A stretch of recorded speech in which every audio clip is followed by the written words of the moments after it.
You probably have an amazing idea for your story, but how do you tell whether it's actually going to work? It's one of the trickier things to figure out when you're writing a novel, especially for the first time. But there are strategies, and you can start applying these to your story today. We're going to look at 2 categories that can make or break your story, plus a bonus category at the end. We're going to look at these 2 categories in the context of Sunrise on the Reaping compared to in The Hunger Games, Book 1. And all throughout, I'm going to give you practical strategies you can use to make sure your story works. If we haven't met, it's so nice to meet you. I'm Megan. I'm a writer, editor, and writing coach, and I teach writers how to develop, outline, and write stronger first drafts. Let's get into the first category, which is Chapter 1. So I know that you already know that Chapter 1 is critical if you want to grab a reader's attention and keep them interested in your story. And you've probably heard a lot of Chapter 1 advice, like start with action. Don't give a lot of exposition. Don't info dump. Show readers your character's goal and motivation right away. And those are all important things, but are they the most important thing? Let's look at Chapter 1 of The Hunger Games. Immediately, right off the bat, there's an incredible amount of tension. We as readers go, what is the reaping like? Who is going to get picked? Planting questions like that in your reader's brain is a huge part of what makes an opening chapter work, but there's more to it. First, the overall concept of the Hunger Games is incredibly strong. An arena full of children fighting to the death as a form of entertainment but also punishment is like a once-in-a-lifetime concept because it evokes a deep, immediate, visceral response from the reader, just with the concept alone. You have to know how that plays out because the stakes are incredibly high. If nothing changes, 23 kids are gonna die. That's huge. So when you're thinking about your opening chapter, you have to think about it in the context of the concept that your reader is entering into your story expecting. When you're developing your story, ask yourself, does my concept have enough conflict? And here are some other questions you can ask to make sure that it does. Can I take the stakes in my concept to another level? For example, in The Hunger Games, maybe the original conflict was an arena full of adults fight to the death as a form of punishment and entertainment. And maybe if we were Suzanne Collins and that was our original concept, we might go, okay, how do I up the stakes? Make them children instead. Here's another question you can ask. What can I do to evoke a stronger emotional reaction in someone who is just reading my concept, just reading a summary of my idea? Again, same thing. Instead of adults fighting to the death in the arena, which we've seen before, right? Like ancient Roman times, make them children. Immediately you have a different emotional response. In The Hunger Games, Chapter 1, we have questions posed in our minds that we have got to know the answer to. We have a concept that is full of conflict and evokes an emotional reaction. And then there's also a strong reversal in that chapter. We go into this story assuming that Katniss is the one who's going to get picked because she's the protagonist and because we've read the back of the book. But she's not, and that's an incredible reversal of expectations to include in the first chapter of a novel. The opening page of your novel should grab your reader's attention, but they need to be re-hooked in again at the end of Chapter 1, whenever possible. But we're going to look at this reversal of expectations versus the one that happens at the end of Sunrise, and what we're going to see is they don't have the same effect because of this one thing. The reversal at the end of The Hunger Games, Chapter 1, adds far more internal and external conflict for Katniss. It's not just an unexpected event that adds more conflict to the story in general or makes something new happen. It's deeply personal to the main character. So not only is it something we didn't expect as the reader, but it's life-changing for Katniss. That's what makes Chapter 1 of The Hunger Games so good. So good. So let's step back for a minute. Whenever you're developing your opening chapter, really think about what expectations is my reader coming in with. They've read the back of the book, so they have an overall sense of what the concept is. How does that color the expectations they might have as they start reading? Then how can you flip that on its head, even in a small way, right in Chapter 1? It's a hard question to answer, but it's really worth thinking about. When we look at chapter 1 of Sunrise on the Reaping, it falls flat in comparison. So let's talk about why. Part of the problem is this is no longer the first book in the series. So we have that same question, what are readers expecting? And it's different than what a first-time reader of The Hunger Games is expecting. They might not even know what to expect. But a reader who goes into Sunrise on the Reaping, theoretically having read the rest of the series, not only knows pretty much how the story is going to unfold, but they know how it ends too. We already know that Haymitch wins his Hunger Games because he's still alive in the Hunger Games trilogy. So that alone gives the author so much more work to do to make this book stand apart. And instead of making the book stand apart, what we see are a lot of parallels between Katniss in book 1 and Haymitch. Both chapters open with a big focus on the character's younger sibling. Both characters are 16. Both characters sneak off into the woods to do illegal things. Both characters have a love interest who's introduced. Though Katniss is not in love with Gale and Haymitch is very much in love with Lenore Dove. Both characters feel like they have to accept the way things are, even when an alternative is presented by their love interest. So for Katniss, Gale gives her the option of just running away,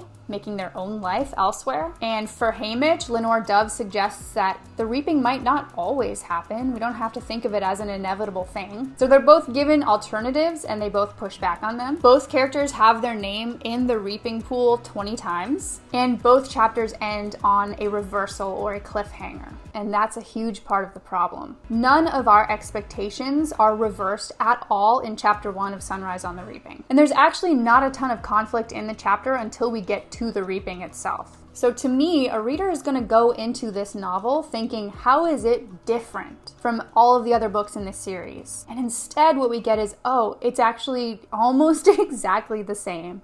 And there can be purpose in that, but whenever you draw a parallel, you're inviting comparison. And if one doesn't measure up to the other, it's going to fall flat, and I personally believe that is what happened with Sunrise. Let's revisit the chapter 1 cliffhangers. In the Hunger Games, we already know and care about Prim because we see how much Katniss cares about her. We know, and Katniss knows, that if Prim is selected, she is not going to make it. In Sunrise, it's a kid that we aren't as connected to, and Haymitch isn't as connected to. I don't even remember the kid's name. And his death is caused by him trying to get out of being reaped. He's trying to get out of the Hunger Games, he's running away, and he's killed.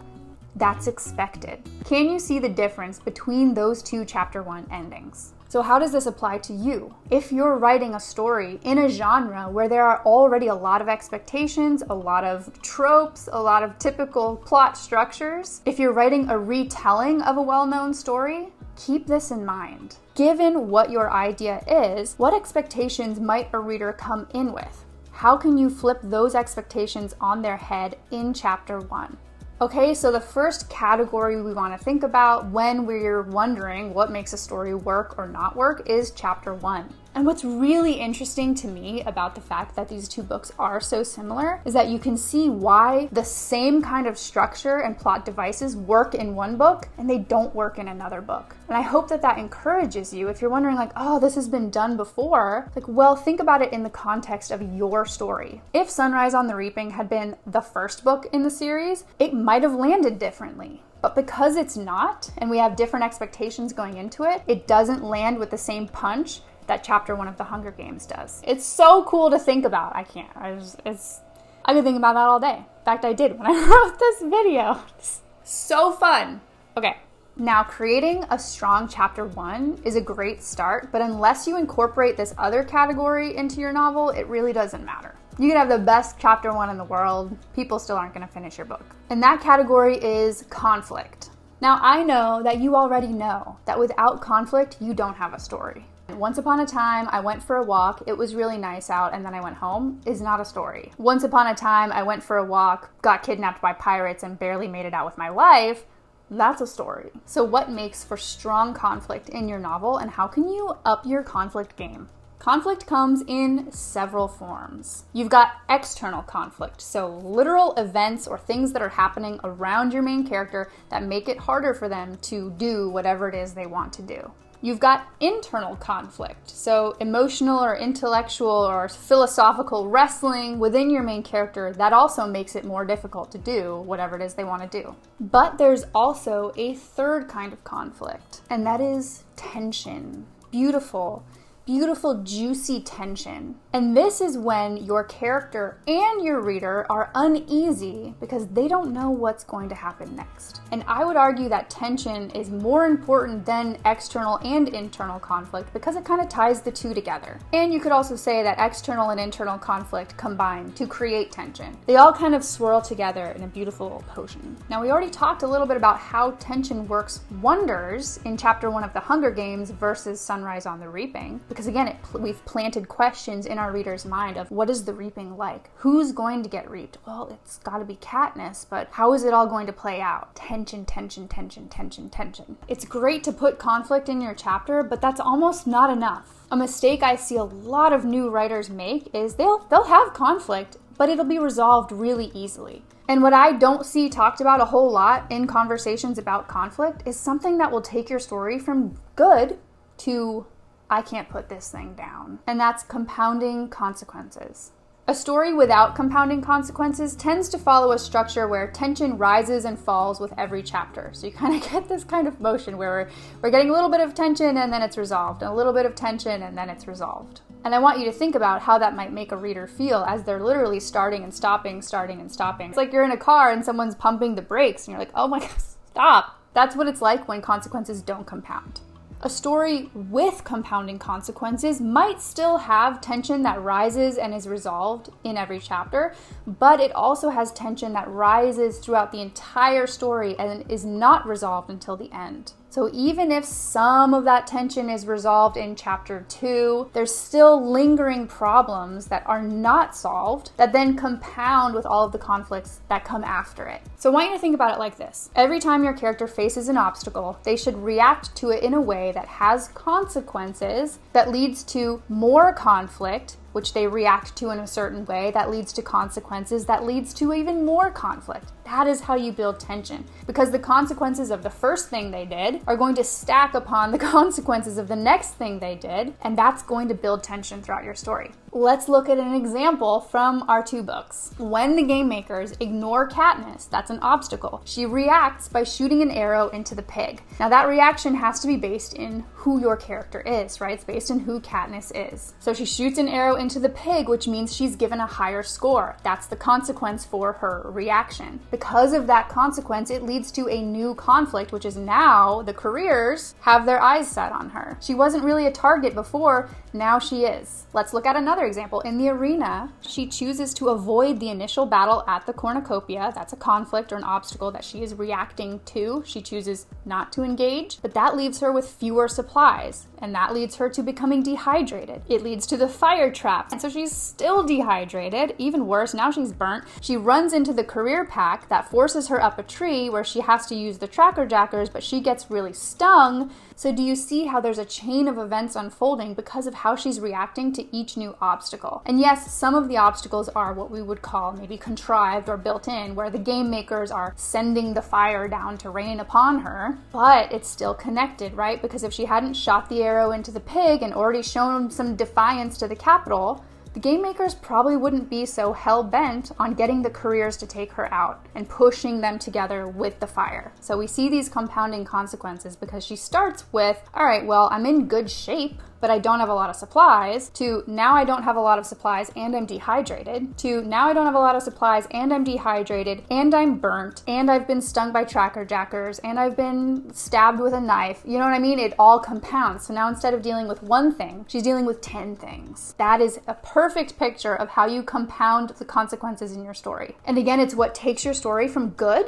to I have got to keep reading this. In Sunrise on the Reaping, the consequences do not compound in the same way. First, it takes about 200 pages to actually get into the Hunger Games, and that's really long. Because there are 4 books preceding this one, we already know the drill, okay? There's the reaping, the prep, the interviews, the games, and then whatever aftermath we see. We already know the structure, so to delay the main event of the book 200 pages in, that is a move. That is a move, a risky move. that you really can only do when you absolutely know that readers love your series so much that they will put up with that. But we don't want to do that in our first time writing a book because it delays the central conflict of the story. All right. And it also does a disservice to readers who go into the story again with the main question on their minds is, how does Haymitch get through his games? We already know he's won. That question is answered. So the question that we have left is how? How does he win? But unfortunately, that's where the book really falls flat, in my opinion, because it doesn't compound any consequences. The Sunrise on the Reaping is actually a perfect example of what I was talking about before, where we get a conflict and then it's easily resolved, and then another one and it's easily resolved, but it never builds tension beyond a certain point, especially because we already know Haymitch is going to win. So a lot of the tension of that question is removed already. First, he immediately gets a pack with honestly enough supplies to last him through the whole games. He's got food, he's got water, he's got antidote, he's got all the things he needs. So there's a question we could have had of, oh my god, like he doesn't have enough to get by, what's he gonna do? And it's already deflated. Then another conflict happens when he gets poisoned, and we're like, okay, now something really cool is gonna happen. But it doesn't, because he has an antidote. So there's conflict and tension rising, and then immediately taken down. We see another conflict when his attempt to flood the arena fails, but it still helps him because we don't see any more mutt sightings until Maisely's death, conveniently. And then this was the part where I was like, okay, here we are. We're gonna get some compounding consequences. I was reading, I was like, come on, Suzanne, compound it for me. When he can't get through the maze, he heads back the way he came and he runs into the careers. And it's like, yes, okay, compounding consequences. And then Maisely saves him. So again, I just want you to think, can you see the difference? As I was reading, I of course was thinking there's likely a point to this, that the game makers are making it easy for Haymitch on purpose so that he can win the games but then go home and have everything that he holds dear destroyed. To me, it was very clear that that was probably what was going on. Like, that was his punishment, right? He carried Luella to Snow, which honestly felt a little out of character for him, I'm not gonna lie. That part I was kind of like, why is he doing this? It seemed less true to something his character would do in reaction to an event, and more like we're just putting it on the page to create defiance. Again, it's way too easy to compare to Katniss. And her desire to stick it to the man was so much more intentional and character-driven and action-oriented, whereas Haymitch's desire to stick it to the man feels a lot more passive and reactive. He says things like, what difference does it make, me handing Luella over now or later? Maybe it makes a difference if I resist as best as I can. Maybe it makes a difference if I resist as best as I can. Whereas Katniss says things like, suddenly I'm furious that with my life on the line, they don't even have the decency to pay attention to me. So again, it's just, if the point was to let Haymitch win, make it easy for him to win, it doesn't feel like he deserves that as much as, say, Katniss would have. I'd love to know your thoughts on that too.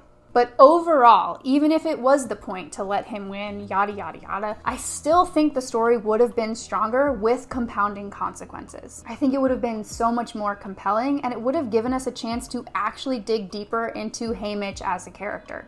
When you're writing your story, here are some ways to make sure that you're compounding the consequences of every major conflict. If your character is wrestling with an internal conflict, have that hinder the way that they go about their daily life. Have it distract them. Have it put them off course. Have it make them fail at something they're normally really good at, unexpectedly, because they can't get this internal wrestling out of their head. Have it keep them from reaching a goal. Have it lead to them making a dumb mistake. And then let those things linger. So if something is on their mind and they're wrestling with it in chapter 1, don't let them stop wrestling with it in chapter 2, 3, 4, 5. Let it be a lingering question that spreads across multiple chapters. The same goes with your external conflicts. Let the consequences of that conflict stretch over multiple chapters. Let an injury make it harder for them to fight in the next battle. Let a financial problem lead to more family disagreements, which leads to even more reckless choices with money, which leads to even bigger family problems. Like, let us see how one thing is leading to the next, and not only leading to the next, but building on it. If you can do this, readers will have to know how your story ends. How will this character get through all of these problems? It's the secret sauce that makes a book unputdownable. All right, so you're gonna think about the expectations your readers are coming into chapter 1 with, and then use chapter 1 to subvert those. And then you're gonna compound conflict after conflict after conflict throughout your whole story. And that's awesome, but without this final bonus category, your story is still going to fall flat. I'm calling this category reader connection. You may have a strong opening chapter. Your chapters may build tension throughout your whole story. But if your readers aren't connected to your characters, they don't care about your characters, they're going to stop reading.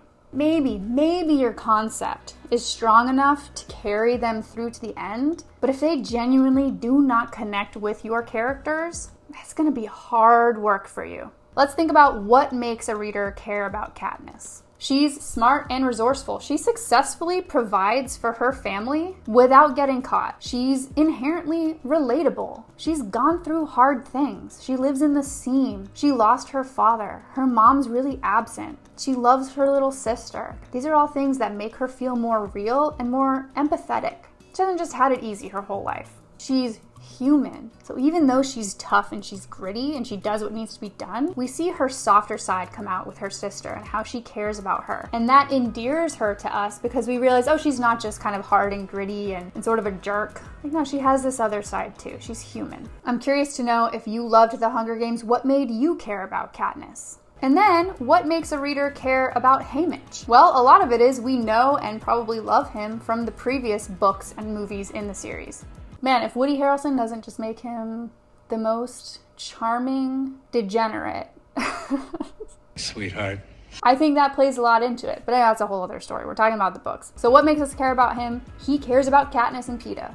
He sticks his neck out on the line for them when we know he goes into being their mentor not really having high expectations, but he softens toward them. And so similarly to Katniss, again, he's gruff and he's tough. He doesn't really care, but we see a different side to him as well. We see almost his weak spot, really. But what else would make a reader care about him? Let's say if Sunrise on the Reaping was the first book they read. Well, he really loves Lenore Dove. I mean, he really loves her, and that's sweet and endearing and relatable. He often takes the underdog under his wing. His brother, Luella, Ampert, all of these underdogs, these characters who are just naturally weaker than he is, he takes them under his wing, and that's very endearing. Another thing I think works well for Haymitch is he genuinely thinks about how the events are affecting the other characters around him. He's not just focused on himself and going, oh shoot, how am I going to get through this? He's thinking like, oh well, it must not be easy for Maisie. I can understand how Beetee must feel having to watch his own son